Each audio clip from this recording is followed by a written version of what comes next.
muchos agentes inmobiliarios se topan con este pesar de enlisté esta propiedad y no la puedo vender. Y ahora yo soy el malo de la película. Enlisté y creo que fue un error. El primer error, que ellos no ejercen. El experto en este negocio es el agente. Muchos agentes, por temor a perder el negocio, aceptan a todos los que le dicen. Es evidente que esa propiedad fue enlistada con un mínimo de asesoría, probablemente va a ser siempre, no la pude vender.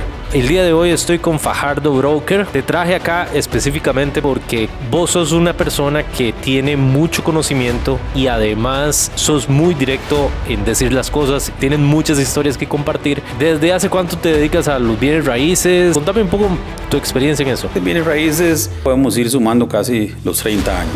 Ha sido un viaje largo. Inicié como agente en una gran desarrolladora. Con el tiempo fuimos creciendo. Incluimos servicios diferenciados. Fuimos los primeros en ofrecer outsourcing de ventas a desarrolladores inmobiliarios. En algún momento eso nos hizo crecer exponencialmente. ¿Cuántas ventas has generado a través de tu vida? Más allá de 3.500 ventas. No cometas estos errores al empezar a vender bienes raíces. Hoy en el podcast de Real Estate Medios, Jorge Sancheza, experto en video marketing inmobiliario, y Fajardo Broker, broker inmobiliario con más de 3.500 ventas, te darán esta y más respuestas. Bienvenidos al podcast de Real Estate Medios en esta nueva temporada donde vamos a estar entrevistando a nuevos agentes inmobiliarios para que le den consejos a usted para comprar, vender la propiedad lo más rápido, seguro y al mejor precio. El día de hoy estoy con Fajardo Broker. ¿Cómo estás, Fajardo? Todo bien, buenas tardes. Encantado de tenerte por acá. Muchas gracias por invitarme. Te traje acá específicamente porque creo que vos sos una persona que tiene mucho conocimiento y además sos muy directo en decir las cosas y además tienen muchas historias que compartir. Entonces vamos a ver si en un solo podcast nos alcanza toda esta conversación. Ok. Démosle. ¿Desde hace cuánto te dedicas a los bienes raíces? Contame un poco tu experiencia en eso. Vamos a ver. Directamente en bienes raíces ya podemos ir sumando casi los 30 años. Evidentemente ha sido un viaje largo y diverso. Inicié como agente en una gran desarrolladora. A partir de ahí, gracias al éxito que tuvimos con esa compañía, nos independizamos, un grupo de agentes. Hicimos nuestra primera oficina de correduría. Con el tiempo fuimos creciendo. Incluimos servicios diferenciados. Creo que fuimos los primeros en ofrecer outsourcing de ventas a desarrolladores inmobiliarios. En algún momento eso nos hizo crecer exponencialmente. Y ahí fuimos evolucionando. ¿Cuántas ventas has generado a través de tu vida? Bueno, si bien es cierto, yo registro casi todo lo que he hecho en mi vida. Tengo fotos hasta de mi primer contrato, de mi primera venta en el 98. Más o menos, entre todos los equipos que he dirigido, como más allá de 3.500 ventas. Wow. Hoy el tema que quiero tratar es que muchos agentes inmobiliarios, cuando se topan con este pesar de es que enlisté esta propiedad y no la puedo vender. Enlisté y ahora yo soy el malo de la película. Enlisté y creo que fue un error. Pero acabas de decir el primer error. Creo que ellos no ejercen. El experto en este negocio es el agente. Si yo estoy prometiéndole a alguien que le voy a vender su propiedad, es porque ya tengo la confianza para hacerlo y yo soy el que debo decirle al propietario qué es lo que tiene que hacer. A mí me sorprende muchísimo, pero lo entiendo, que muchos agentes, sobre todo los que están iniciando, por temor a perder el negocio, acepta a todos los que le dicen, ¿verdad? Entonces es evidente que esa propiedad fue enlistada con un mínimo de asesoría por parte de la gente, entonces el resultado probablemente va a ser siempre no la pude vender, porque además el vendedor ve su producto como el mejor del mercado. Si tiene un attachment emocional, es decir, si fue la casa de la mamá o está en un lugar histórico como Escalante, creen que eso le da un valor del doble. Entonces, claro, sus expectativas no son las correctas. Y además, como estamos en un país diferente a Estados Unidos, donde la regulación no nos permite llevar al día a día de todas las transacciones que se dan, Aquí todo el mundo pone el precio como se pone la mano en el corazón y dicen mi casa vale tanto. Entonces usted como agente tiene que tener la fortaleza de decirle a ese cliente de una manera profesional que con ese precio, una de dos, o no lo puedo ayudar o encontremos un punto de medio que creemos que va a funcionarle, ¿verdad? Pero no es posible. Yo siempre pongo el ejemplo del médico, ¿verdad? O sea, si usted tiene un problema cardíaco y voy a un cardiólogo, usted no le va a decir al cardiólogo qué tiene que hacer por usted. O sea, pero es lo que sucede. Entonces, es como ese miedo a perder negocios si no le entro, aunque esté mal enlistada. Y no necesariamente precio. Lo otro es mi nicho, ¿verdad? Yo soy experto en todo. ¿Por qué no me dedico a comercio y a bodegas? O a residenciales nuevos. O a casas de mercado secundario. Pero además queremos aceptar todo. Precisamente porque no hemos planificado bien cómo vamos a enlistar. Y eso es un proceso que uno debería, si le dan una casa en X zona, estudiar la zona. Como no hay registros de las ventas, o al menos no lo suficiente, tratar de averiguar con colegas. Por eso yo siempre recomiendo que un nuevo agente recurra primero a trabajar en equipo o en algún equipo ya reconocido. Y si ya luego de eso quiere independizarse porque ya tiene la posibilidad, lo haga. Eso hacen los abogados, eso hacen los arquitectos, eso hace todo el mundo. Irse solo contra el mundo y pretender, siendo novato, saber de todo el negocio me parece que es un riesgo muy alto. No, y además entender que aún si usted quiere independizarse, es a formar un equipo tuyo. Ajá. O sea, no es simplemente, hey, voy a crear voy a hacer Jorge Sancheza Real Estate y a partir de ahí enlistar yo solo, tener ahí hacer el secretario, el que hace los videos, todo solo, porque eso crea un grave problema en el flujo de trabajo, de que quedas mala con los tiempos, que no envías el contrato correcto y todo lo demás. Te cuento todo esto porque yo aprendí que uno tiene que saber qué batallas pelear. Así es. Uno decide las batallas de bienes raíces, no es simplemente, hey, o sea, a diferencia de Estados Unidos, que hay un mercado competitivo en el enlistamiento, en Costa Rica es muy fácil enlistar de alguna manera. O sea, no es tan difícil. Y uno, con tantas opciones, usted debe escoger cuál es la que mejor le parece. Me acuerdo que con mi socia allá en Pérez Celedón, nos enlistaron fuimos a ver una propiedad en el centro de Pérez Celedón y tomamos la foto, los videos, y son de esos errores que uno dice, y ya cuando terminamos el proyecto, ¿verdad?, de hacer esa producción, le preguntamos al señor, hey, ¿cuánto va a vender la propiedad? 950 millones de colones. Sí, bueno, eso era lo primero, exacto. Eso era lo primero. Pero, ¿por qué ese precio? No, es que es el perito me vino a evaluar o contraté un perito, vino a evaluar la propiedad y me dijo que eso valía. Bueno, ese es otro mito, ¿verdad? Digamos, el tema de los peritazgos. Conteme un poco acerca de los peritos. Es que, a ver, para que un peritazgo sea confiable, y no quiero hablar más de los peritos, pero como es Costa Rica, ¿verdad? Que esta actividad es bastante informal, tendría que ser un peritazgo realizado por un banco, para mí. Porque si es un peritazgo hecho por un amigo, que normalmente así es, él va a complacerme, va a tender a tratar de llegar al precio que yo quiero de venta y volvemos a lo mismo.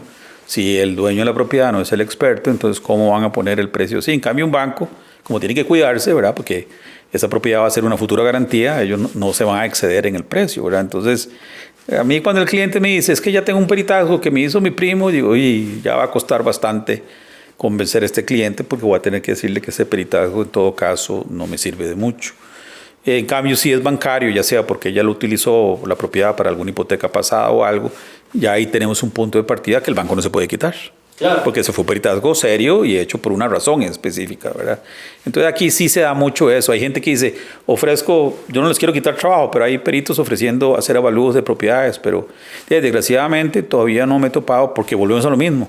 Seguro al perito, por miedo a no perder el negocio, se vuelve un poco más flojo, ¿verdad? Y complace más Aquí el tema siempre va a ser ese. ¿Cómo complazco al dueño para que me dé la casa para vender? Pero yo creo que ese no debería ser el tema. ¿Cuál debería ser el tema? El tema es efectivamente decirle, yo puedo venderle su casa. Pero tiene que haber una realidad de por medio, una realidad de precio, una realidad de estrategia. No es andar, nuevamente, al ser este negocio tan informal, sí anda mucho, yo le llamo pastor, andan pastoreando bienes raíces, es decir, tienen un discurso muy bonito, muy de gurú, y yo soy, pero no hablan de números, no hablan de técnica, no hablan de estadísticas, ¿verdad? Aquí yo te decía ahora temprano que conversábamos que lo primero que le enseñan aquí a un vendedor es que en algunos cursos es que va a vender una casa de $1 millón y va a ganar $50,000. Y yo me pregunto, a ese vendedor le dijeron que el promedio que tiene de una casa de $1 millón en Costa Rica en el mercado es de 2 años. Eso lo sabe el vendedor, se lo explican, no se lo explican. Por eso yo siempre que inicio vendedores, los inicio con clase media, es decir, con casas que yo sé que tienen volumen de ventas para que vayan agarrando confianza. Y luego de que toman confianza, ahí sí, empezamos a buscar. Es como el médico. Primero soy médico general y luego voy viendo cuál va a ser mi especialidad, pero no puede ser al revés. Claro. O sea, ¿cómo? Y ese tema del unicornio, yo le llamo el unicornio, ¿verdad? Ese famoso, esas leyendas que uno dice, he escuchado, he visto, pero nadie ha visto ciencia cierta, ¿verdad? O al menos en los agentes de bienes raíces que vienen empezando, que es vender esa casa de $1 millón o esa casa de lujo. Y uno dice, y a ese gringo loco que quiere comprar, o sea, ¿en qué momento uno se topa a ese gringo loco que quiere comprar, verdad? Segundo mito, gringos locos comprando en Costa Rica. No es cierto. Porque no es cierto. ¿Cuál es ese gringo? Vamos a ver, que compra en Costa Rica? La última vez que hice una asesoría en playa, que fue el año pasado, cuando me contrata esta compañía, me indica que el 80% de las ventas van a venir de gringos. Yo, como ya no temo decir la verdad, desde hace muchos años, digo, no, va a ser completamente lo opuesto. Y hubo una discusión ahí. Al final, por suerte, aceptaron mi consejo y en vez de hacer la inauguración del proyecto en la playa, se hizo en San José. Y creo que al día de hoy es un proyecto donde el 80% de los clientes son costarricenses y menos del 20% son extranjeros, porque hace muchos años sucedió cuando a los gringos les empezaron a dejar hacer los famosos second mortgage en sus casas. Pedían el préstamo a Estados Unidos y venían con un maletincito entre $300 y $400,000 y vinieron a comprar como locos. Eso ya no existe. ¿Ya no existe? No. Y ni es así. Además, los gringos son muy estacionales. Vienen cierta etapa del año y ya no. Y además ya aprendieron, porque en esa época también hubo muchas estafas, muchos proyectos inconclusos. Entonces, el gringo que viene es mucho más educado. Y el que está llegando a Guanacaste, sí, es un gringo de muy alto nivel, pero él ya viene. Ya se viene con una flecha de seguimiento de Estados Unidos, digamos, que están comprando en marcas como Waldorf Astoria y esas cosas. Son empresas probablemente de franquicias establecidas aquí, pero con mucho contacto en el país de origen. Porque yo no le recomendaría a ningún agente gastar dinero en pauta en Estados Unidos porque es carísimo. Se le iría todo el presupuesto y el resultado va a ser mínimo. Entonces, si son el 80% los que me compran costarricenses en cualquier lado, llámese Playa o Valle Central, porque tengo que desesperadamente enfocarme en extranjeros. Si la plata es la misma, los $500,000 del gringo es igual que el $500,000 del tico. He visto ticos reservar 3 apartamentos de $300,000, que uno dice, wow, aquí hay plata. Para eso los puedo decir que hay segmentos de profesionales en Costa Rica que tienen para eso y para más. Entonces no hay que desesperar. Esa es otra cosa que les venden en algunos lugares donde los educan, como espere que se baje el famoso cuento de Mel Gibson, que eso es mentira, que nadie le vendió. Ese ya venía seteado desde Estados Unidos. Entonces yo me he topado como 8 vendedores que dicen que ellos fueron los que le vendieron a Mel Gibson, ¿verdad? Eso no, esperar, pegarse la lotería, entonces eso es como desperdiciar el tiempo. ¿A qué te refieres con que ya venían seteados? O sea que probablemente la compañía que lo trajo porque lo atendió en Estados Unidos. Porque o tiene una sucursal o en contacto con alguien en Costa Rica. Viene allá como las ventas se dividen en seller y en buyers, agente, ¿verdad? Ese es el agente que trae el comprador y se pone de acuerdo con un agente vendedor aquí. Pero que un tico me diga a mí que él agarra el avión y lo trae lleno a Estados Unidos, no, yo no le creería y no lo he visto. Hubo algunas épocas en que se hacía así y hay algunas oficinas de playa que conozco dirigidas por norteamericanos que sí son muy exitosas en su base de datos de norteamericanos o de canadienses, pero ese no es el fuerte y mucho menos pensar que vienen a regalar la plata. Ok, eso estás dando opiniones muy fuertes. Pero reales. Porque cuando, digamos, hay un mercado, no es ni siquiera un mercado, una comunidad muy latente, que es esta comunidad de antigentrificadora. Y entonces ellos, los agentes de bienes raíces, son antipatriotas, son lo peor de Costa Rica.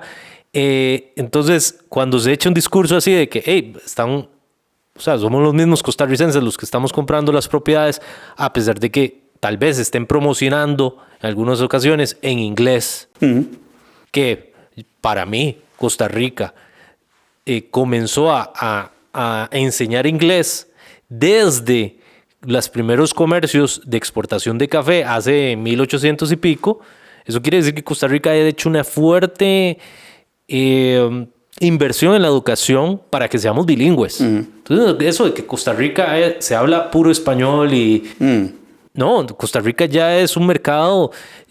Costa Rica ya es una población, una comunidad que desde chiquitillos se les enseña el hello, how afternoon, y eso no tiene nada que ver con que, No, exacto. No le pueden echar la culpa a los extranjeros de lo que está sucediendo en cualquier punto. Eso no es cierto, ¿verdad? Lo que pasa es que ellos, si vienen de una cultura, lo que puede estar pasando en algunos casos es que el desarrollador sí se está brincando algunas de las regulaciones que corresponden a cada gobierno local. Eso sí puede, o estoy seguro que ha sucedido en algunos casos. Estoy de acuerdo. Pero como que sea una invasión extranjera para desaparecernos a nosotros los payas, no. Pero se lo voy a poner así. Yo me imagino que es porque dicen que todo se pone caro. Pero yo no veo, ahora que estuve viviendo en la zona, sí, el medicamento en Jacó me costaba 5 veces lo que me costaba en Cartago. Pero la farmacia es de un tico, no es de un gringo. Yo me pregunto, entonces, ¿por qué sube el precio? ¿Acaso es causa de que el gringo venga? ¿Por qué no deja el precio como está en el Valle Central? Porque sabe que anda gente con mayor capacidad de pago, ¿verdad? Y entonces todo lo sube, pero eso es al propio, eso nadie los obliga. Eso es que el mismo comerciante dice, bueno, este es mi mercado y por la hamburguesa de 5,000 yo voy a cobrar 15,000 pesos. Entonces por eso es que la gente dice, estamos perdiendo las playas ante los extranjeros porque no se pueden. Voy al súper y sí, pero es cierto, el mini súper que yo tenía cerca de mi apartamento era, claro, había cosas bastante interesantes porque había productos muy americanos, pero todo más caro, ¿verdad? Es evidente. Parte de lo que he escuchado a nivel de Costa Rica, de por qué somos uno de los países más caros de Latinoamérica, creo que es el más caro. Estamos como dándonos de golpes con Uruguay. Es porque el tico, a diferencia del resto de centroamericanos, digamos, los ticos a nivel familiar tenemos más exigencias. Entonces, tengo mi esposa, los dos somos graduados, quiero un carro, ella también, queremos llevar a los chiquillos a la escuela privada, ¿me entiendes? No es que no es como los tiempos de antes, lo único era la escuela pública que había y vamos y lo mandamos y listo. Pero sí es muy ideológico también, porque yo te puedo decir que muchas de las fincas que soy testigo que se han desarrollado eran o arroceras o playas donde nadie iba, pero ahora ven que hacen un buen desarrollo y dicen, ya no me dejan entrar. O qué barbaridad, hicieron una propiedad al borde de la playa. Sí, pero ahí antes había ganado, tirado, no estaban haciendo nada. O sea, ¿qué les molesta? Sí, ¿verdad? Sí. O sea, y además ahora sí va a haber trabajo, ¿verdad? Porque yo, como lo viví, ¿verdad? Esto no me lo contó nadie. Yo tengo una señora que me cobraba 20,000 la limpiada diaria y limpiaba como 5 casas al día. O sea, ¿quién se gana 100,000 pesos en el Valle Central al día? ¿Verdad? ¿Y gracias a qué? Que está lleno de Airbnbs, de casas de gente con cierta capacidad de pago. O sea, yo soy una persona con una mentalidad muy positiva. Trato de encontrarle a toda la forma. El progreso no viene gratis tampoco, ¿verdad? Yo creo que sí hay que defender. Creo mucho en la naturaleza. Definitivamente, o sea. Pero tiene que ser un desarrollo sostenible. La protección del ambiente, desarrollo sostenible es la clave. Y también, odio decirlo, pero los que se brincan la municipalidad, lo que se brincan de construir cerca de los ríos y todo eso, muchos son ticos. Así es. Los extranjeros más bien se cuidan demasiado. Así es. Una vez estábamos mostrando una propiedad a un extranjero y yo le decía, era divertido porque el de extranjero decía, ¿y yo puedo talar aquí un árbol? Y yo, no se puede, tiene que pedir permisos del MINAE. Y está cerca de un río esto, ¿no? Porque tenés tanto de distancia, puedes construir aquí. Y el vendedor era un tico, y el tico era así, sí, pero... y yo con seriedad le decía, eso, el problema es que usted es extranjero. Bueno, ya volviendo al tema nuestro de los agentes, eso hace un agente aquí. Contar de cerrar la venta, le dice, mira, es prohibido, pero tranquilo, después lo puedes hacer. Esa es la informalidad que nos rige en Costa Rica, en los bienes raíces. Entonces, por eso hay tanta gente fallando en el negocio. ¿Verdad? Muchísima gente falla. Después se preguntan por qué, y es por eso.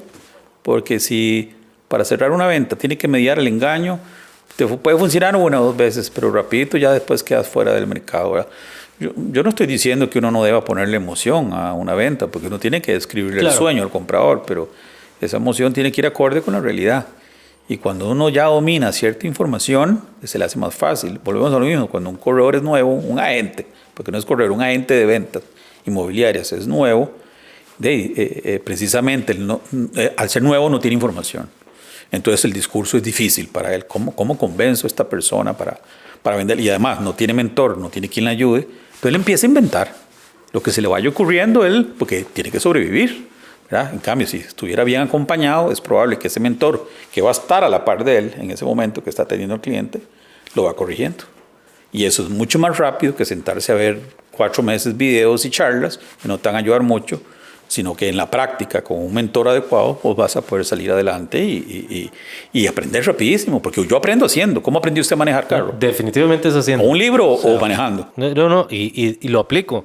Vamos, de hecho, parte de las mentorías y todo esto que yo realizo a nivel de marketing y de producción de video y fotografías es, yo te puedo dar una charla de 3 horas, que yo sé que es más efectivo que agarres el celular y te des una vuelta por la casa media hora y ya tenés mejores resultados a que me escuches hablando papaya. Es lo mismo, exactamente lo mismo.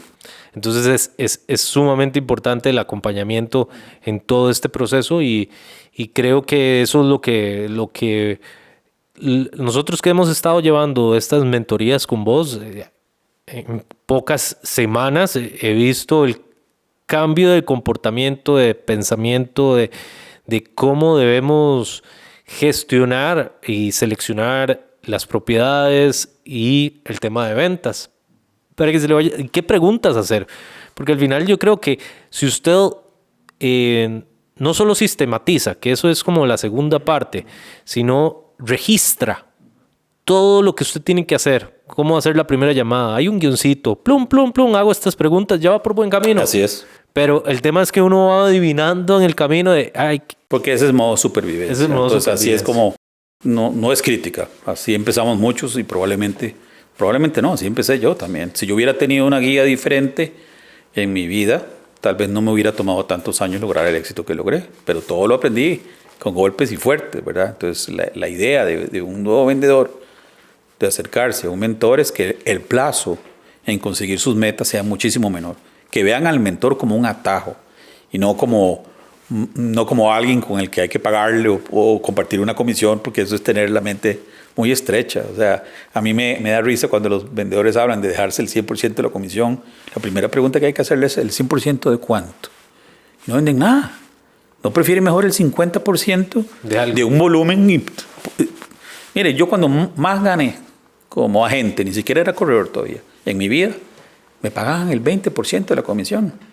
Que inclusive hasta mis colegas en aquella época de la Cámara decían que yo estaba maltratando al historial de los agentes, vendiéndome tan barato, pero es que agarré 3 proyectos y al final gané una mensualidad que estoy seguro que muy pocos agentes ganaban. Pero porque yo tuve la suficiente capacidad de detectar, ¿verdad?, una necesidad en un cliente corporativo, porque era un desarrollador, y dije, me voy a enfocar en él. Eso sí, cuando ya tuve éxito, le toqué la puerta y me duplicó las comisiones y me pagó gastos y me pagó todo, ¿verdad? Pero primero hay que ganarse, porque esa es otra. Aquí los agentes todos se pelean por la comisión y ni siquiera han vendido nada todavía, pero ya andan en modo bravo. A mí me llamaban agentes y me decían: buenas, habla su colega fulanita de tal. soy de la Cámara y me tiene que pagar el 5%. Y yo le decía, pero salúdeme primero, dígame, buenas tardes, colega, mire, ustedes aceptan corredores externos, ni siquiera se presentaban. Era como si me blandieran la ley y decían, si yo vendo una propiedad, soy usted, no, yo no le tengo que pagar. Eso es un acuerdo que uno tiene que llegar con las personas. Además, no puedo pagárselo porque ni siquiera a mí me pagan el 5%, ¿verdad? Eso es porque, sinceramente, la gente no, vamos a ver, no investiga lo necesario. No sabe leer el entorno, ¿verdad? Cree que todo se reduce a una comisión. Yo podría cobrar hasta un 10% de comisión, pero no se trata de eso. Hay que entender el negocio en que está, el país donde estás. Entonces, obviamente, cuando traen muchos libros y cosas de Estados Unidos, estamos hablando en un país donde el rey de reyes de las ventas de bienes raíces. Vos tenés que acomodar esos estudios a Costa Rica. Claro. Costa Rica es un país pequeño, donde el 80% de las personas, si no más, requieren de un crédito. Entonces, no podés manejar las cosas, adoptar información externa y aplicarla a rajatabla. Sí hay que tropicalizar bastante. ¿Y eso cómo se logra? Con experiencia, con tiempo. Evidentemente, vuelvo a repetir, yo con la edad que tengo y la experiencia que tengo, no me animaría a abrir una oficina solo. Ni loco. No voy a caminar. No voy a caminar. ¡Wow! O sea, entonces, usted, aún con la experiencia, conociendo todos los procesos, no se atrevería a armar una Fajardo Broker, solopreneur. No, más bien todo lo contrario. Ahora con lo que sé, menos lo haría. Porque antes lo hubiera hecho por ignorante. Pero ahora no lo voy a hacer porque sé que es imposible. Ok. Puedo lograr, usted me dice que si puedo, sí, si a mí me pone un cliente al frente, yo entro en modo automático, voy a cerrar esa venta. Pero volvemos a lo mismo, pero todos los demás procesos que llevan. Además, si uno es bueno produciendo leads, ¿quién atiende 30? ¿Quién es efectivo? A mí me gustaría que el que me diga qué es carga, me diga cuántos leads atiende a la semana y cuántos los convierte en citas y cuánto en cierres. Ahí es donde se mide la efectividad. Porque yo me acuerdo haber estado, no me acuerdo en cuál oficina y eso no importa, pero había un muchacho que todos los meses me decía, este mes logré 5 reservas, pero se me cayeron las 5. A mí eso no vale. No la cerró. ¿Por qué? Porque la gente cree que con la reserva ya hasta ahí llegó el negocio. Todo lo contrario, la reserva es el inicio de la venta verdadera. Ahí tiene que haber un seguimiento, y más en Costa Rica, repito, aquí casi todo es con crédito, tiene que haber un seguimiento importante para que esa venta llegue a cuál momento, al momento del traspaso de la propiedad. Claro. Y a esa persona lo oí muchas veces decir eso, y nadie nunca se acercó a decirle, yo te ayudo con eso. Si él hubiera tenido a alguien que le tramitara el crédito y alguien que lo guiara en el seguimiento, no se le hubieran caído ninguna de esas 5 ventas. ¿Cuáles son los profesionales que vos decís son necesarios que estén dentro de esa oficina? Los mínimos necesarios para que una oficina funcione efectivamente de bienes raíces.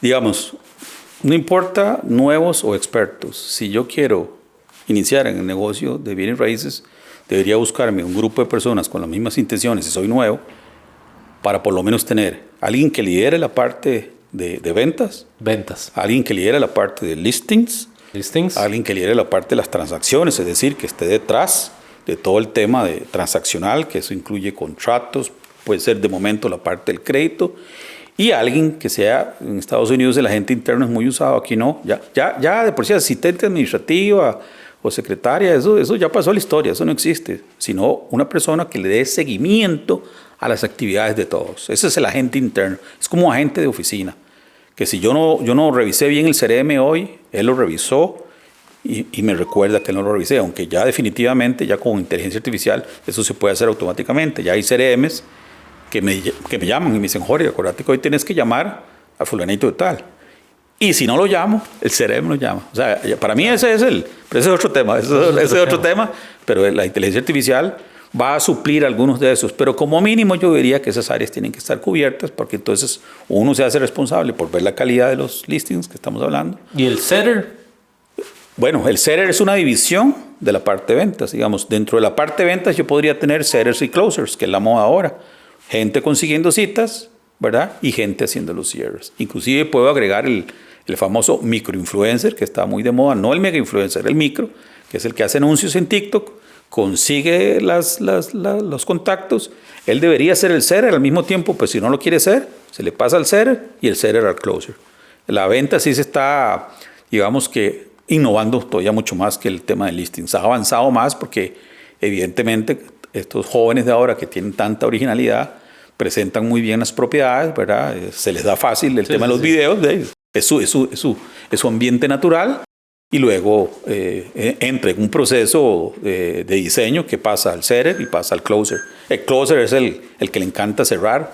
Normalmente es una persona con una personalidad muy expresivo, muy verbal, cerrador. A él no le gusta dar seguimiento, odia temas de créditos de banco y dice, a mí no, bueno, no importa. Para eso uno distribuye en una oficina los trabajos y así se distribuyen las comisiones. ¿Por qué ha costado eso en Costa Rica? Porque aquí solo saben hablar de 50 y 50. Es que a mí me toca el 50, ¿pero por qué? Es que no hay nadie más, nadie más interviene en el proceso. En eso el norteamericano sí la tiene muy claro y para eso hay muchos libros que explican muy bien cómo deben distribuirse las comisiones dependiendo de lo que haga cada parte. Al final, si yo gano, en vez de ganar el 2,5, gano el 1,25, pero estoy recibiendo $15,000 al mes, ¿qué me importa cómo se distribuyó la comisión? Porque yo me debería sentir mal de que alguien esté ganando también. Pero ese es un paradigma que ha costado mucho. Claro. La gente aquí cree, primero que tiene que ganarse el 100. Donde se da cuenta que ya no puede y no está logrando nada, pasa al 50. Aún insiste en que él se gane el 50 solo porque llevó al cliente. Entonces, sí, pero lo llevó y por eso hay personas que dicen eso. Hey, tuve 5 reservas, pero todas se cayeron. Esa persona hubiera no ganado el 50, sino el 25, y le hubiera trasladado el seguimiento a ese otro que se gana el 25, no se le hubiera caído ninguna de esas 5 ventas. Pero es un paradigma que hay que romper. Hay que enseñarle a la persona que no importa el porcentaje, lo que importa es proyectar tus metas y decir, bueno, yo quiero ganarme $5,000 al mes. Entonces se le hace el plan de trabajo para que gane los $5,000 al mes, incluyendo a todas estas partes que estamos comentando. ¿Que quiere ganar 10,000? Bueno, se le hace el plan de trabajo para que entienda, porque esta es otra. Aquí una vez le pregunté a uno y dijo que quería ganarse $1,000,000 al año. Y dije, vamos a ver, eso es ingeniería inversa.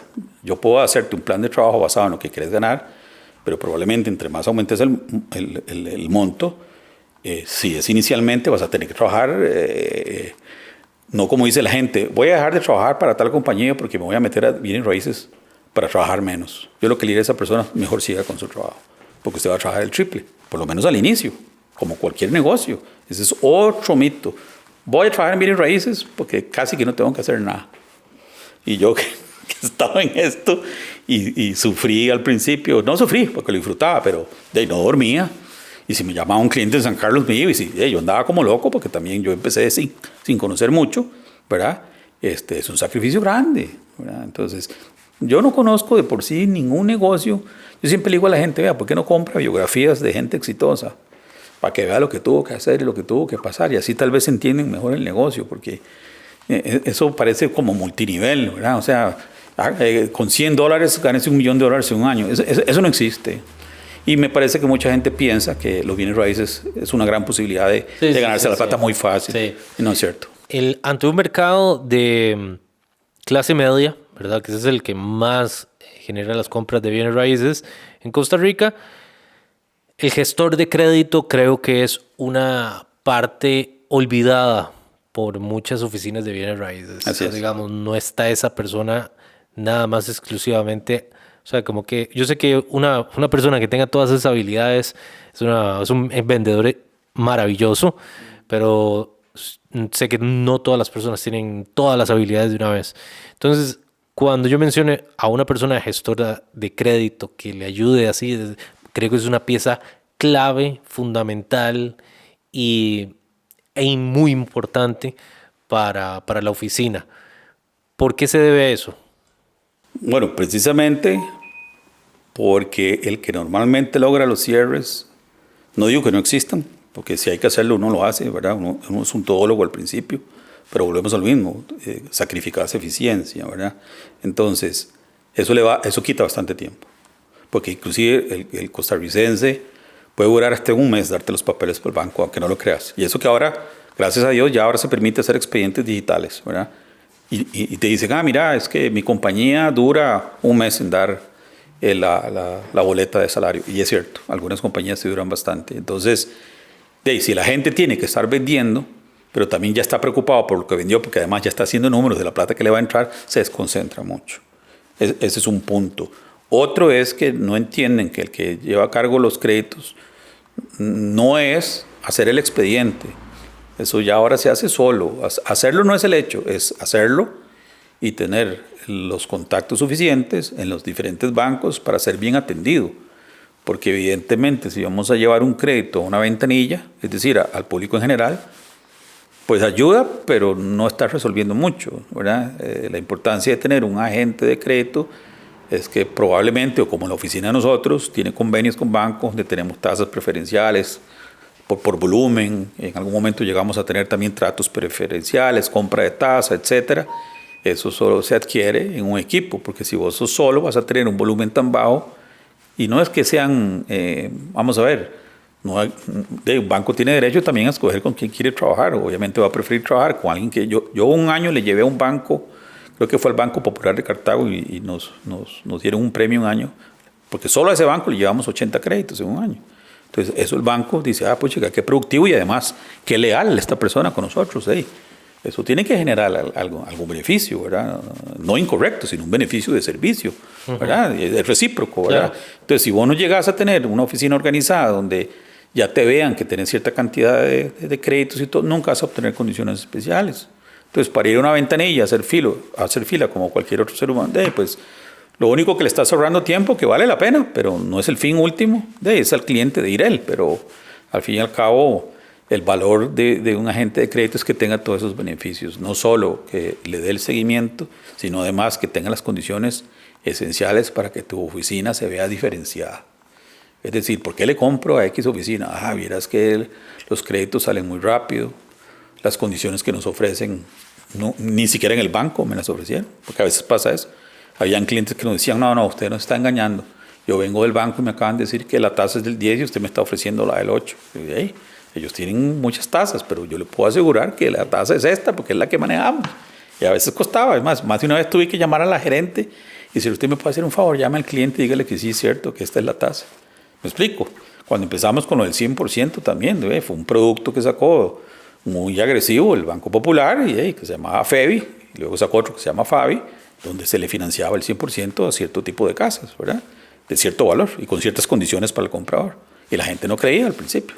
Porque estamos tan llenos de paradigmas y de costumbres que nos impiden, ¿verdad?, avanzar, porque el pueblo tico sigue siendo, hemos avanzado mucho, pero sigue siendo muy tradicional. Entonces, al mismo comprador, si no le explicas muy bien los procesos, no te cree, ¿verdad? Por eso, entonces, ahora imagínense, entonces, ¿vos crees que una persona va a manejar toda esta información en una sola reunión con un solo cliente si no tiene personal de apoyo? Yo creo que hay que ser muy presuntuoso de creer que yo voy a resolver todo y además si soy exitoso voy a tener más clientes. ¿Cómo les doy seguimiento? ¿Y en qué momento vendo? Ahora sí. ¿Qué era lo que pasaba normalmente? Esto es muy clásico. Un vendedor que cierra 5 ventas en un mes, ¿por qué se cae el siguiente mes? Porque desatendió a los otros. Exacto, porque está preocupado. No, y además está preocupado por la plata que ya viene. Entonces él dice, prefiero plata en mano. Este mes ni modo, no voy a poder atender mucha gente. Está perdiendo plata él y perdiendo plata su broker. Entonces, ¿qué tiene que tener el broker? El personal de apoyo le dice, no, usted no se me preocupe por el tema de los créditos. Yo solo tengo resuelto. Siga vendiendo como usted sabe vender. Y ahí la importancia de crear equipos de trabajo. Porque entonces tenés una mini estructura. Y eso no cuesta dinero en el principio. Porque además son sociedades. Solo hay comisiones por éxito. Nadie recibe comisión por no vender. Sí. Entonces, al principio, en Estados Unidos, evidentemente, cuando ya tu oficina tiene cierto nivel, la mayoría de este personal sí es asalariado. Y en Costa Rica también. Ya hay oficinas que tienen cierta fortaleza donde todo este personal de apoyo es con salario. Está bien, perfecto. Pero hay que llegar ahí primero. Si usted me está hablando de una oficina que está iniciando, se distribuyen las cargas. Por eso es que solo, por ahí, tal vez, si alguien ve este podcast, nos escribirá y dirá, yo sí pude solo. Bueno, pues, no digo que no exista alguien que haya podido. Pero no es la norma. No. Y bajo las exigencias del mercado actual, por ejemplo, el marketing, usualmente hacer los videos, o sea, hay de todo tipo, ¿verdad? Sí. Pero hacer unos buenos videos, unas buenas fotos, que eso es fácil, ¿entiende? Eso es fácil de hacer. Lo que cuesta es crear todo el ecosistema de mercadeo para que sea creíble, para dar un buen servicio como oficina. Ahí es donde está lo difícil, porque ya hay muchos sistemas de decir, uy, bueno, tengo que crear el CRM y quiero meterle automatizaciones y quiero meterle que si se publica en TikTok se me publiquen todos los otros videos. No. Eso es mucha cabeza, mucho trabajo. Ponga a un agente a automatizar. Póngalo. Además, deberíamos hacer un reto. El que lo haga, le regalamos, no sé, un curso o algo. No va a salir nadie. Como un agente, hoy no conozco ninguno que automatice un CRM. Siempre es el departamento X, ¿verdad? Siempre. Ah, sí. Pero la gente solo, entonces ¿cómo va a estar solo? ¿Cómo va a hacer los workflows para que la gente lo contacte? Pero también, ¿qué es lo que pasa, Jorge? Hay mucho ego en Costa Rica. Entonces, hay agencias que ya tienen cierto nivel y cierto poder de venta, pero consideran que asesorarse con un externo es como, me declaro perdedor. Nada más alejado de la realidad. Si usted ve en Estados Unidos, las oficinas que más venden son las que más invierten en mentorías. Ellos no les da, qué raro que el gringo no le da pena, a pesar de ganarse $4 millones al año, de ir a buscar al que gana más plata que ellos. Eso es parte de la forma de la idiosincrasia gringa. Y por eso han tenido tanto éxito en bienes raíces. Y son los que han puesto la vara en qué es un buen sistema de bienes raíces y qué no, ¿verdad? De hecho, en Estados Unidos están pasando muchas regulaciones del tema de las comisiones, un 3, la norma es un 3 y va a haber, ¿verdad? Si el comprador o el vendedor lo recibe, no sé, realmente está complicado. Está convulso. Sí. Está convulso. En cuanto a Costa Rica, yo he visto comisiones de un 7, 8, 10%. Zona rural, playas. ¿Sí? Sí, sí, sí. Entonces, yo veo que eso es una gran oportunidad en la que estamos actualmente para que el que hace las cosas bien logre tener mucho éxito, pero tiene que aprender a trabajar en equipo. Así es. Porque eso también. O sea, bueno, sí, porque este es un negocio de team player, inclusive no necesariamente de tu equipo, de otros equipos, ¿verdad? Porque una solución podría ser esa. Bueno, ¿será que yo puedo ofrecer las propiedades de X oficina y a mí que me gusta solo cerrar y así yo no tengo que enlistar y ellos me van a pagar mi porción? Claro, pero aquí cuesta mucho. No sabemos compartir por obvias razones y muy bien merecido. Acuérdense que aquí todos los corredores y agentes en principio somos odiados. Aquí en Costa Rica no es visto como un ayudador. Es visto más bien como alguien que entorpece. Por eso usted ve muchos anuncios de compro propiedades sin intermediarios. El gringo es al revés. No compro propiedad si no hay intermediario involucrado, porque eso le asegura muchas cosas. Aquí no. Entonces uno tiene que empezar por luchar con eso. Entonces los mismos colegas nos hemos ganado esa mala fama, porque es cuando te topas un colega haciendo las cosas muy mal, en todo sentido. Puede ser mal porque enlista mal, puede ser mal porque es un bandido y no paga pueden ser muchas cosas, ¿verdad? Entonces eso va dejando un camino que nos lo hace difícil a todos. Lo que haga uno nos va a afectar a todos. Por eso aquí yo creo que majarse la cola no es... Yo siempre decía que aquí hay para todos, aquí hay negocios para todos. Nunca le permití a un agente mío hablar mal de un proyecto que no fuera el nuestro, aunque a veces nos venían diciendo, venimos de ese proyecto, dicen que el de ustedes se inunda todos los días.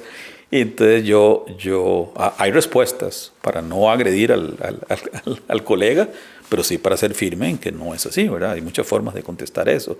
Y eso es muy, muy normal. Entonces eso también ha impedido que en este país haya una comunidad unida. Últimamente, bueno, ahora creo que hay un nuevo presidente en la Cámara, no sé cómo le estará yendo, pero la Cámara ha sido otra historia de deséxito, solo pleitos, solo problemas. Si gana uno, el otro. Parece política. Si gana el A, el B se enoja, y si gana el B, el A se enoja. Entonces, la cosa no camina. Mientras no exista esa formalidad, en algunos casos no vamos a poder crecer. Eso nos hace ver mal hacia afuera. Por eso vienen agentes gringos a Costa Rica que sin permisos de trabajo empiezan ellos a atender a los clientes. Entonces, esos clientes nunca nos van a llegar. Entonces, hay que hacer un trabajo de primero unir a la comunidad, de que verdad, y crear un órgano que realmente sea como el interventor y que cuando haya conflicto lo resuelva, pero bien, ¿verdad? En el sentido de que yo voy a estar seguro que por ser parte de ese colegio, de esa asociación, si hay algún problema, ellos van a intervenir correctamente. Y eso yo creo que al día de hoy nadie siente que existe aquí. Entonces, y eso ha hecho que cada uno se encierre en su burbuja, entonces no comparten. Dicen, no, yo mejor me quedo solo, porque mis experiencias... Cuando yo dirigía proyectos, siempre nos llegaban todas las compañías, las más, digamos, conocidas de agencias inmobiliarias, de correduría, y les abríamos las puertas, pero al final en el pastel de canales de ventas nunca, si acaso lograban una venta al año, ¿verdad? Y aparte de eso corrías el riesgo de que anunciaran el proyecto mal, ¿verdad? Es decir, cometieran algún error y uno como gerente de ventas de un proyecto desarrollador, a veces había que echar para adelante y decir, bueno, ese no era el precio, pero se lo vamos a aceptar porque así se lo ofrecieron, ¿verdad? Entonces perdíamos todos. Ese ha sido el problema, de que no hay un crecimiento uniforme entre todos los agentes. Entonces, cuando alguien descubre una muy buena oficina, que hay varias en Costa Rica, yo lo que le recomiendo es no se mueva ahí, quédese ahí, porque si ya tienen un submundo que está funcionando con suficiente inventario, con suficiente capacitación y con suficiente soporte, quédese ahí. No se cambie, porque esa es otra moda ahora. La gente que es buena en una agencia se va cruza la acera y le dice a la otra agencia, yo estoy cerrando 6, 7 propiedades al mes. ¿Cuánto me ofrece comisión? Y eso está pasando mucho. Pero es vacilón porque algunos amigos, dueños de las oficinas más exitosas del país, me comentan que sí han perdido gentes, pero que al final han vuelto, ¿verdad? Porque les ofrecieron el 80%, ¿verdad? Sin cap, es decir, que el 80, el 90%, pero disminuyeron el número de ventas, porque tal vez la oficina no tenía el soporte adecuado, entonces vuelven a la del 70%, porque es el 70% de un buen... Por eso yo digo que en vez de estar peleando los porcentajes, deben asegurarse de que el soporte que va a recibir es importante. Sí va a lograr que venda o que enliste, porque si no te aseguras de eso, a mí me pueden ofrecer el 100%. Pero yo me acuerdo que en el medio de la crisis del 2007, un edificio que fue innovador en la zona de Escazú, nos ofreció el 10% de comisión para que nos fuéramos a trabajar con ellos, el doble. Yo no acepté, porque además no se estaba vendiendo nada en ese momento. Y el producto no solo no se estaba vendiendo, sino que yo no creía en ese producto. Era el primer producto en el país que involucraba mucho gypsum. Todavía el tico no quería nada con el gypsum.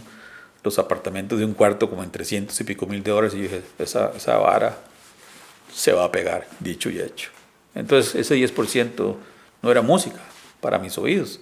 En cambio, encontré a esta gente con un proyecto en el Coyol de la Abuela, que en esa época solo había gallineros ahí, sí, pero yo vi el valor de las casas, $75,000, y aunque estábamos en media crisis, yo dije, esto me lo voy a comer. Y me lo comí. Me lo comí, no, me lo tragué. Muy bien. ¿Verdad? Entonces fui un man que ganó mucha plata en medio de la crisis, mientras todo el mundo, con mucha razón, llorando la crisis. Y bueno, esas son las cosas que a veces las crisis nos impulsan a innovar y a cambiar. Y eso es lo que hay que hacer, quitarse el miedo al cambio, ¿verdad?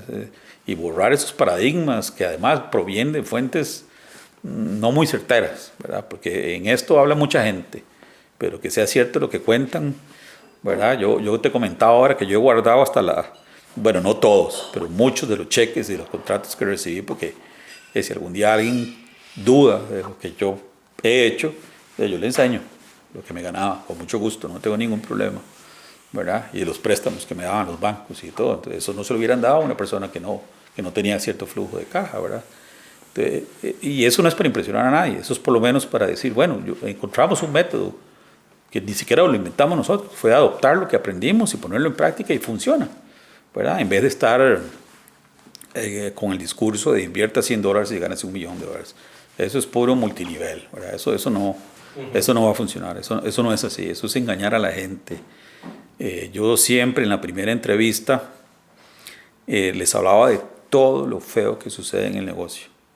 Y si después de esa entrevista aún así insistía en trabajar, digo, ok, ya le di el primer socollón, ¿verdad? ¿Qué es lo peor que puede pasar? Digamos, ¿cuál es? ¿Qué es? De que no va a haber ingresos económicos probablemente en los primeros 6 meses. Del todo. Y si puedes pegar, yo siempre les prometí una venta en 30 días, sí, pero una venta no resuelve. Además, si era una venta con crédito, esa plata podía entrarles a la bolsa en 2 o 3 meses. Entonces hay que combinar una serie de factores para poder sobrevivir esos primeros meses, ¿verdad? Que ahí es parte de lo que nosotros asesoramos y en la mentoría ayudamos para que ese trayecto inicial no sea tan doloroso. Y eso al que le va bien. Tuve agentes que les tomó un año, ¿verdad? Porque no creían en el negocio. Que después se convirtieron en grandes agentes, bueno, fue porque aguantaron, ¿verdad? Pero esa es la realidad. Esa es la realidad. O sea, los bienes raíces no puede ser un plan de emergencia para alguien que se quedó sin trabajo.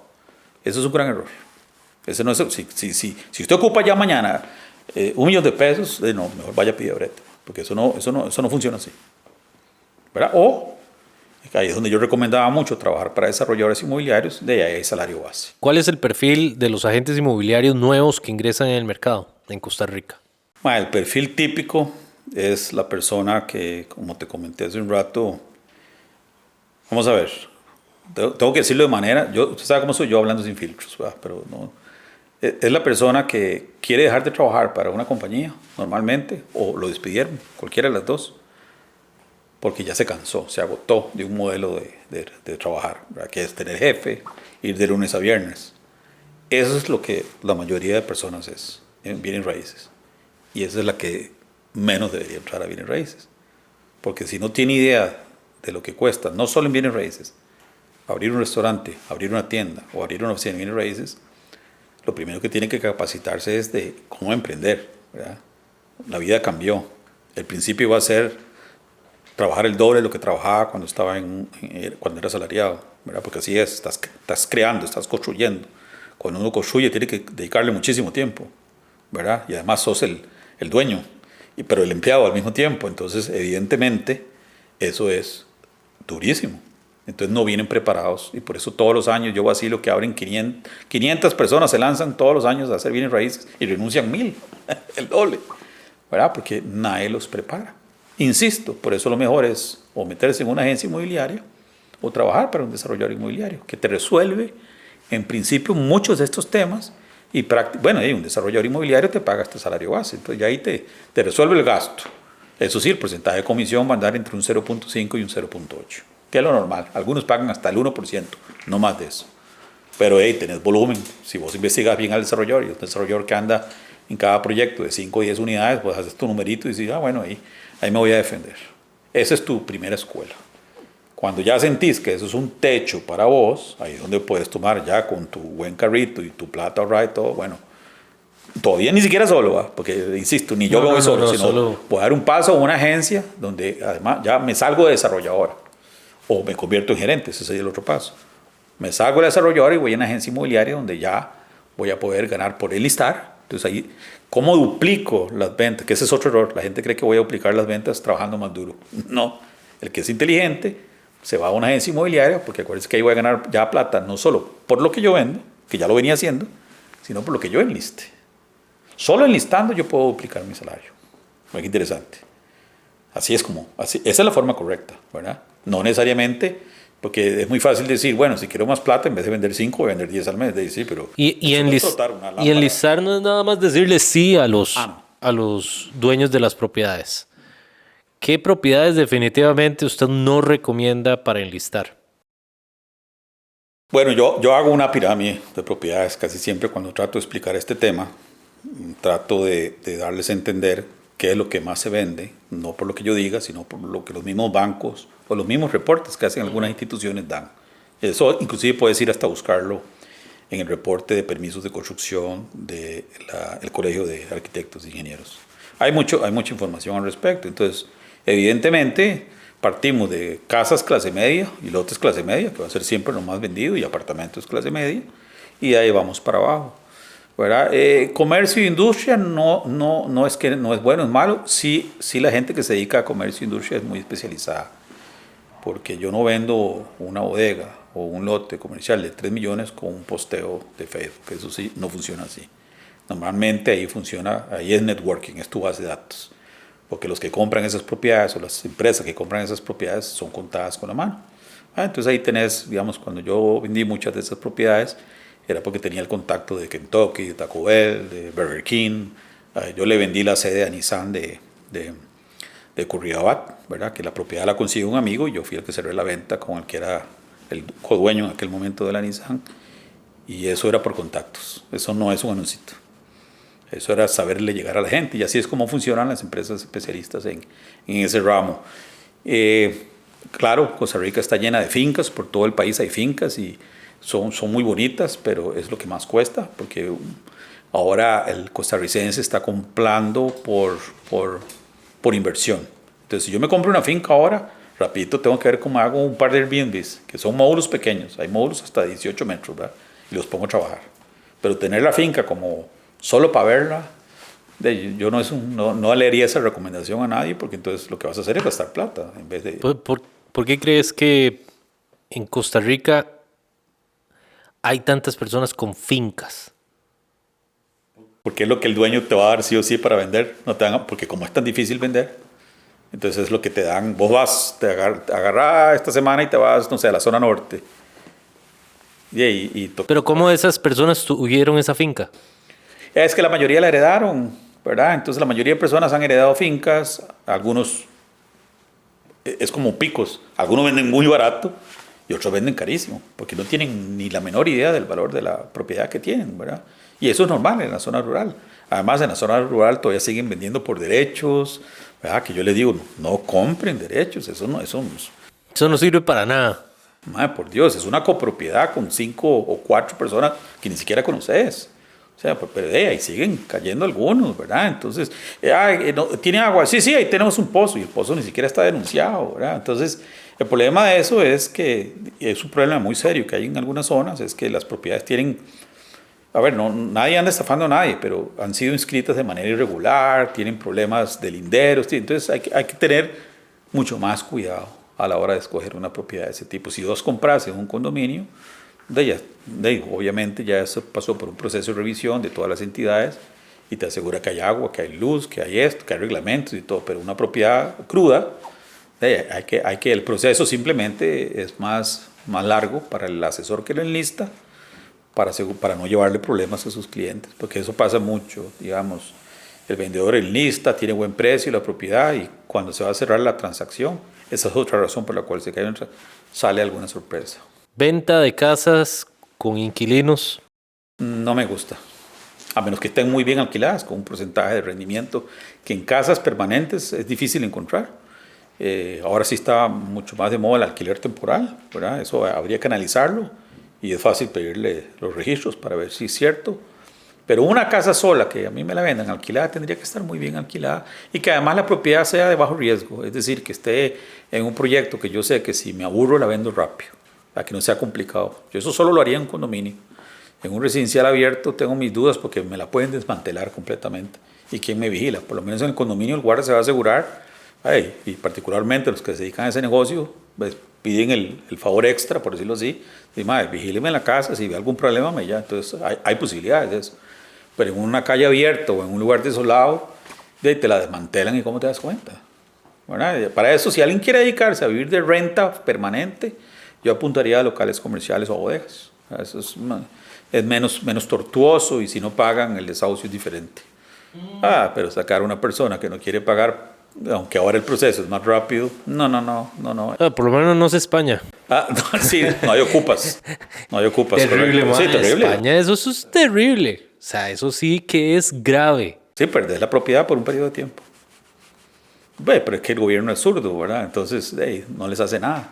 Entonces han tenido que contratar son como un grupo delta que va y los persigue y los acosa hasta que los sacan, ¿va? Pero es feo tener que llegar a eso, ¿va? Sí. Ayer vi uno que él ocupa para sacarle plata a la casa, la alquila en Airbnb.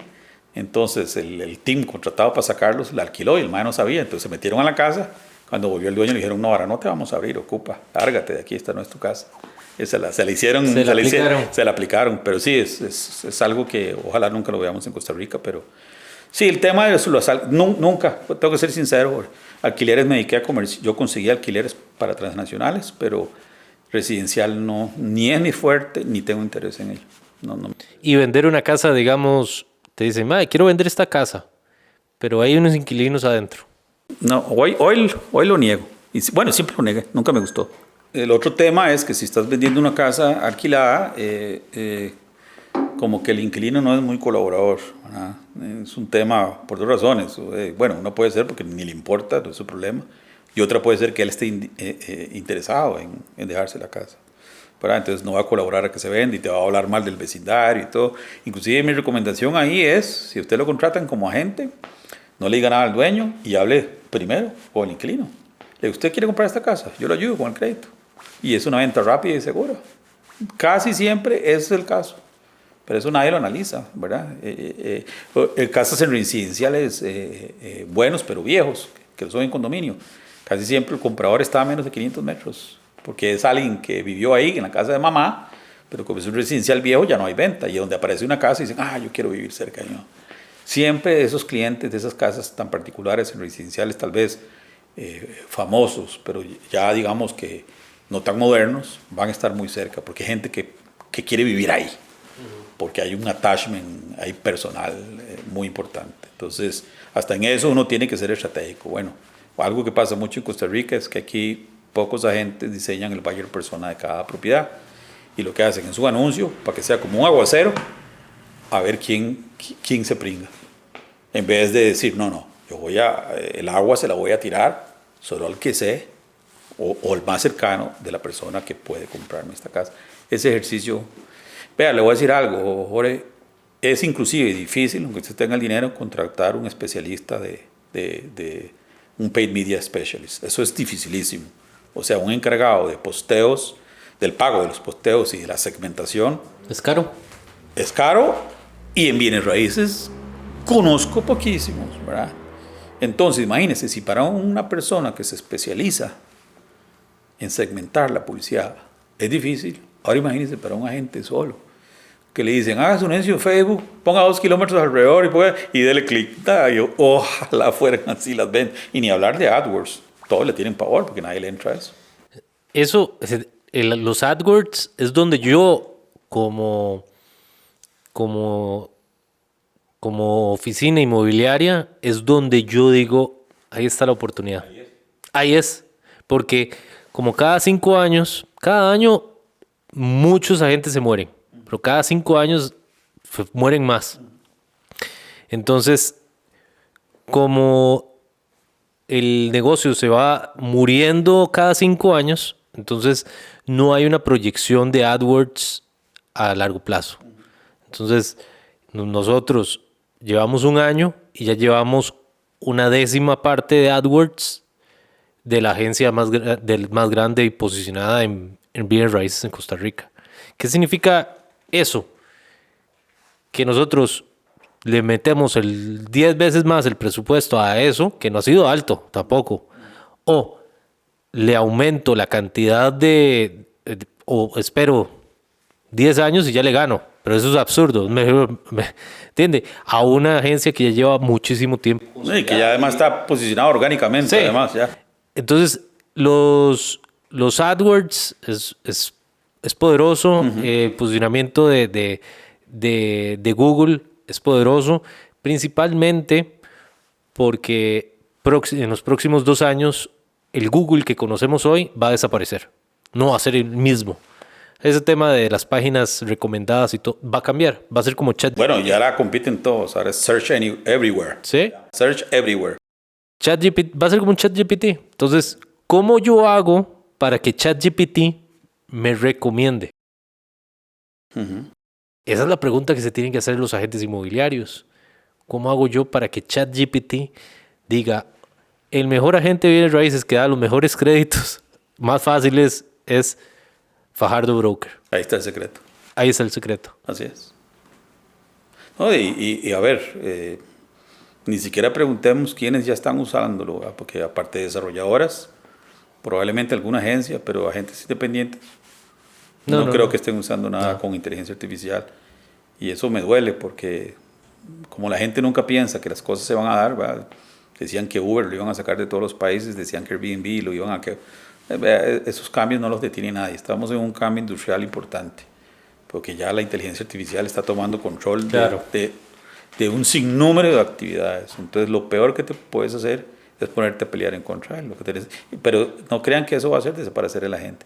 Va a hacer desaparecer a la gente que no quiere utilizarla. Ese es tu nuevo asistente. Ese es tu nuevo agente interno. Ese es tu nuevo asesor. Para eso es que hay que usarlo. Y hay aplicaciones...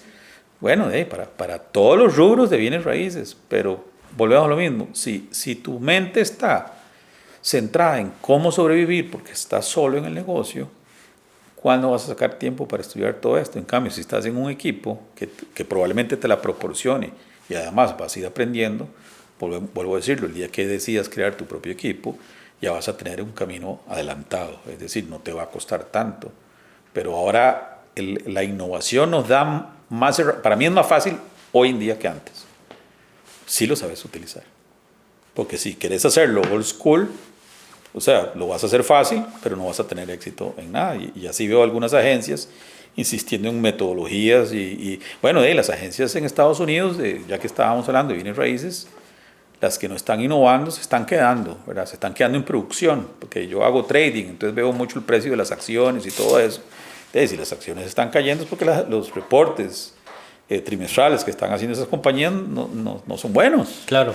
¿Verdad? Entonces, a mí esa es la ventaja de las compañías norteamericanas. Vos sabés cómo están en su salud financiera, ¿verdad? Porque son públicos los reportes. Entonces, no pueden venir aquí a decirte somos los mejores del mundo y la salud financiera no refleja ese solo los mejores del mundo, ¿verdad? Entonces, eso es... yo creo que Estados Unidos también está pasando por un momento de transición importante, pero creo que es bueno. Creo que eso es por todo esto que está pasando, inteligencia artificial, el trabajo remoto, todo eso está influyendo. Esa es otra, que no hemos ni siquiera hablado de ella. Ahora, en mi época yo era de agarrar pala, ir a enterrar rótulos, días de salida, ir a pescar afuera en la calle. Ahora muchas de las cosas las puedes hacer desde tu oficina. No hay que andarse matando, o sea, que nos facilitaron el trabajo, lo que quiero decir. Entonces, crear equipos ahora es mucho más fácil que en nuestra época, porque en nuestra época implicaba el desplazarse a una oficina, meterse que eso yo estoy seguro que nadie estaría dispuesto hoy en día, ¿verdad? Hoy la remotidad también ha venido a ayudar debido a que todo es digital y todo se puede hacer vía digital. Los cierres que hicimos en la playa el año pasado y las grandes compañías fueron en línea, con un botón, reservan con tarjeta de crédito. Para el que no lo sabe, estoy seguro que mucha gente independiente no lo sabe, así se están reservando las propiedades ahora. Imagínese usted tener una reunión virtual. Botón de pago. Pues claro, y decirle, Jorge, ¿qué te pareció la propiedad? Sí, claro. Excelente, mira, ese cliente está caliente. ¿Cómo le vas a decir mañana nos hablamos? Vieras qué interesante es estar en la pantalla y decirle, ok, Jorge, ahí está el botoncito de pago para que de una vez me deposite y ya esa es suya, ya se la reservo. Así es como yo hago. ¿Ah? Si no están dispuestos a dar ese paso, vuelvo a repetir, tal vez ahora en principio no les afecte mucho, pero van a quedar fuera. Ese es el futuro. Ese es el futuro. No, yo diría que es el presente. Es el presente. Es el presente. Fajardo Broker, si lo quieren contactar, ¿dónde es? Me pueden escribir al 6421-5823 y con mucho gusto los voy a atender. Vos lo que ayudas es a crear grupos de mentoría. Sí, correcto. Mentorías de grupos de bienes raíces. Me gusta mucho analizar cuál es la situación actual, ya sea del equipo de desarrolladores o de agencias o independientes, y basado en eso podemos hacerle un plan que en poco tiempo les pueda dar resultados. Bueno, nosotros estamos muy satisfechos con los resultados y pues recomendado. Bueno, muchas gracias igualmente. Si quieren seguir en nuestro podcast, pueden seguirlo en Spotify y en YouTube, realestatemedios.com. Muchas gracias. Muchas gracias. ¿Y vos qué opinás? Encontrá más tips y consejos para vender y comprar bienes raíces en jorgesancheza.com.